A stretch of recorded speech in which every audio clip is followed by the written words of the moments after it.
Alright, well I made a mistake the other day. I'm doing the mystery tackle box, starting to fish with some lures, and I lost one on a stump. So I'm going to go ahead and start it off right this time. So this month, this is the January 2021 MonsterBass Regional Pro Series box. It's the Strike King Takeover box. So what I've went ahead and rigged up here is this flat side square bill, 1.5F KVD. And you can actually see it right here. It's in a sexy ghost minnow color. So I don't know. The flat-sided, you know, they don't have as much noise. Sometimes just a good winter bait. Crankbait's kind of a good all-around bait. So giving that one a whirl here in just a second. And you know, like I said in some of the other videos, I'm trying to actually fish these lures, not just sit here and say, "Hey, here's what's in the box." You know, I think a lot of people do that, but you'd like to see it in action a little bit more. This is a red-eyed shad from Strike King, lipless half-ounce crankbait in green gizzard shad. The only reason I'm not throwing this one, because I thought about throwing the lipless versus the crankbait, was there actually were minnows at one point. You know, when I stock the pond, and occasionally I'll throw minnows in there, so I know that that's something that they eat.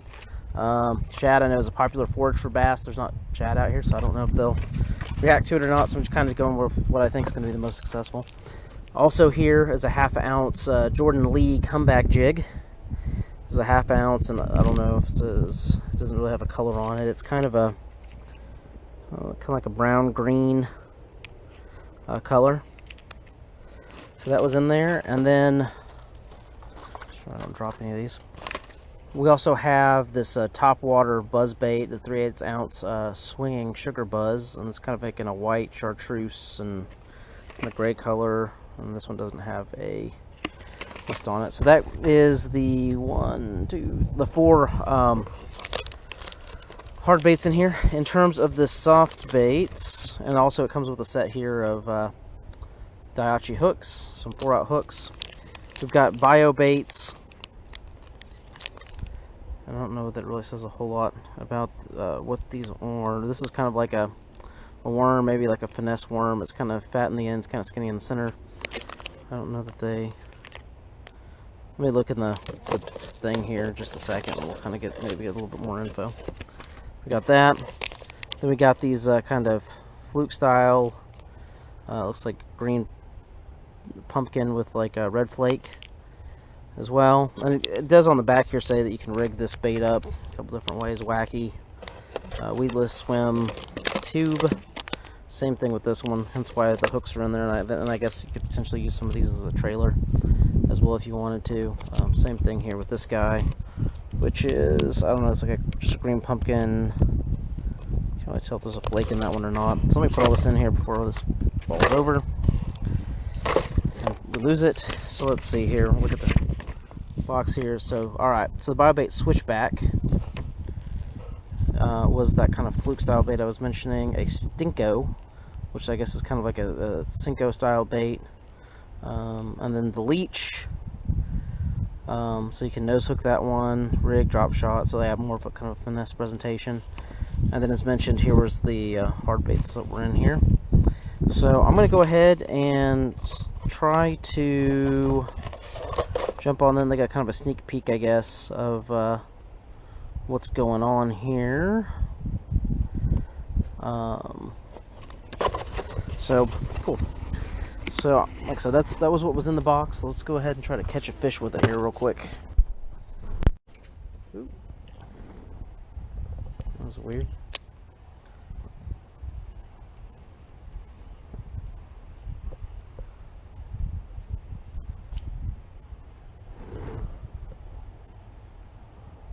I don't know if that was a fish over there, or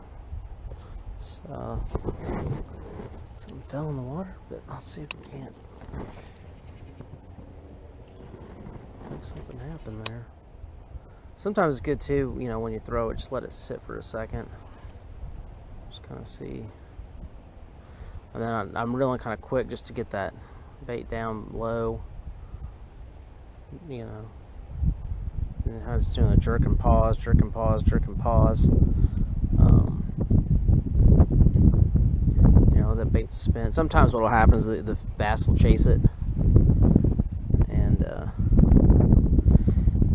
may stop, and when it stops they might actually leech on it or jump on it. So sometimes you just want to kind of play your cards carefully.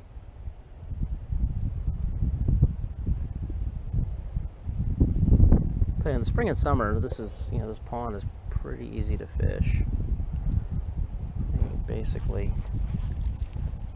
oh, it was a very soft bite, but I caught a crappie. I thought I felt something, and I kind of stopped for a second, and sure enough, all right. Oh, I got him hooked on the side too. Poor guy. All right,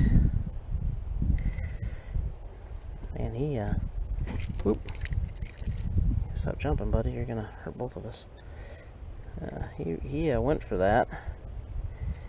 Let's see, get him out.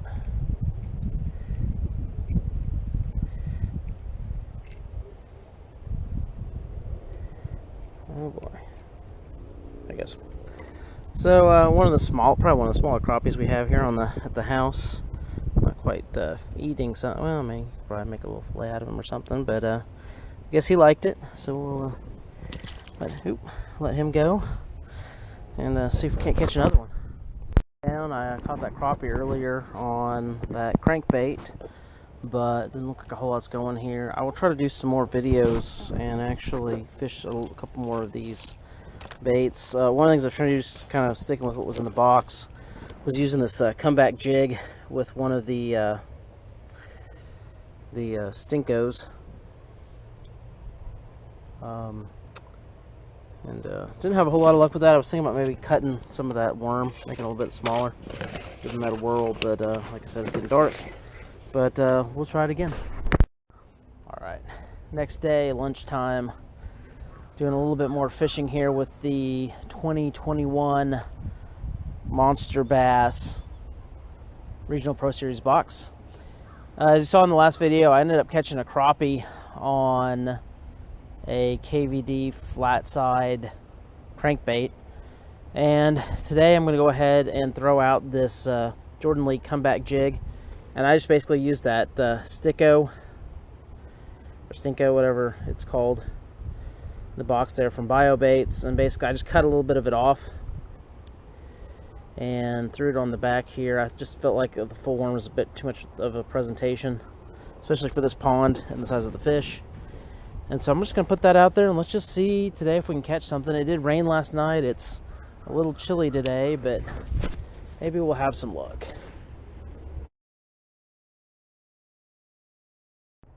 So I'm going to set up in a little bit different position here.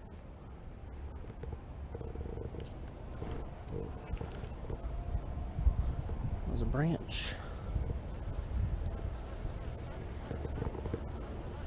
I fish obviously from that dock, that old dilapidated dock, quite a bit, but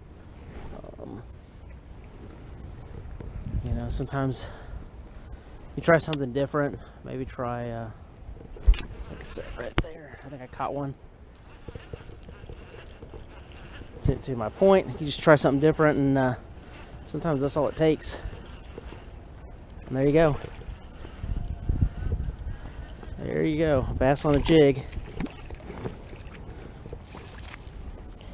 Nice, it's probably one of my, well, I don't know, probably not bigger bass, but a decent sized bass here from my pond. And like I said, I just jigged it right under the dock there, and that made all the difference. And I mean, that thing, it jumped on that thing right away.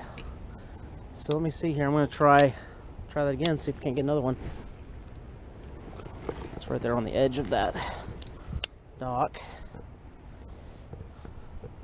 Give me a second here. Walking over here, I've got pine needles and thorns all over myself. But, you know.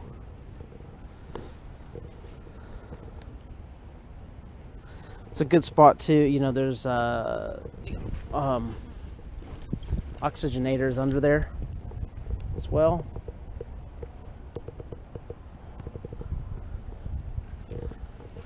And or the aerator. So I mean, all stuff that fish like. That was just a log. You can actually see the log in the water bubbling over there where I did that. Get my jig back here and we'll keep after it. Alright, so technique wise, just to kind of explain what I'm doing, you saw me cast that jig out. And then there's a couple different things I can do with it. So I need to kind of just pull some of the slack out. But I can drag it, so I can take my rod and I'm just going to move to the left here and I can drag it. And just kind of slowly drag it across the bottom. I just have my hand out for demonstrations. I really should be my hand on the reel, but you'll want to kind of pull it and take out the slack. But I can drag it across the bottom, kind of mimic something across the bottom of the, like if I had a craw trailer on there, kind of mimics a craw, just kind of dancing across the bottom. So that's one thing I can do. The other thing I can do is I can lift it up. So as you imagine, I'm lifting this, it's coming up out of the water a little bit, and then I can let it down and reel the slack back up. And sometimes, it'll catch the fish's interest, and as it comes up, and then as I let it back down on the fall, they may jump on it. So a couple different ways that you can kind of, present your jig.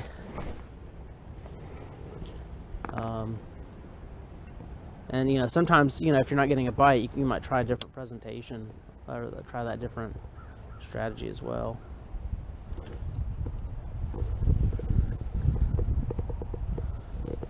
Some trees.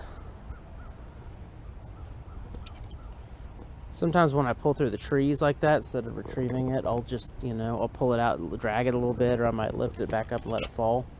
Because if there's a bass underneath the timber or something, or in that structure, and I let it go and let it back, that might actually pique their interest as well. So you got a couple different options with that on how you want to do it. Alright, this may be my last cast here for today. If you're wondering my thought process too, and I'll try to share some of that as well. I've been fishing out here. You guys won't even saw the outtakes, but on my kind of taking a lunch break here at home, 30 minutes or so, I was out here fishing all sorts of different areas. I got the jig hung up, and as I was coming back, I said, I wonder if I shoot it under the dock. This time of year, the fish are typically suspended in the bottom, so that, or near hard structure, and so probably some of the hardest structure we have there is that dock and the metal pilings down there, and then just because the tree's over there, a lot of the stuff falls in the tree. So, or a lot of the branches fall in the water there. So it's just, I just felt like, I'm not getting, what I'm trying isn't working. Let me try shooting the dock a little bit, and that's how we caught that bass just a minute ago. Again, it is winter. I'm wearing a heavy wool jacket. It's probably 40 something degrees out right now. The water's freezing cold. So, the one bite we got, I'm pretty satisfied with it. Maybe be all we're going to get here. Like I said, the other thing too is there's that aerator over there, and so what it's doing is it's basically taking the water that's at the bottom that's not very oxygen rich, and it's basically the bubbles are forcing that water below up to the surface, and then all those little bubbles, you want real little bubbles, I've said this more on an aerator, those little bubbles will help the water to absorb more oxygen. So that turbulence is helping to oxygenate the water, create a healthier environment for the fish, especially in the winter, where they might be suspended shallower. Suspended at the bottom. You want them to be in a more oxygen-rich environment. So it's done amazing. If you go back and look at some of the videos, I still need to put some more dye. I use like a blue dye. You'll see it's blue most of the time. It's kind of a little bit greenish, but it's actually clear. When I first got this place, you couldn't even see into the water at all. It was so dingy. So it's kind of exciting.